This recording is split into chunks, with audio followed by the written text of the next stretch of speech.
इसके प्यार पे के डांस करेंगे। अरे बॉयफ्रेंड के साथ में रोमांस करेंगे, रोमांस करेंगे।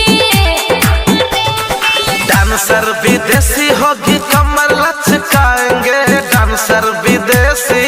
हाय हाय क्या बात है। डांसर विदेशी होगी कमर लचकाएंगे। नया साल का पार्टी इधर दुबई मनाएंगे, नया साल का पार्टी इधर दुबई मनाएंगे। सारी खेत में गदरल छो, चिकना तोहर फुलाल छो। जोतल जोतल खेत में घास नया उमराल छो। कौन खाद छिटने रही गे? खेसारी खेत में गदरल छो, चिकना तोहर फुलाल छो। जोतल जोतल खेत में घास नया उमराल छो। मीठ मीठ बोली बतिया के पोरो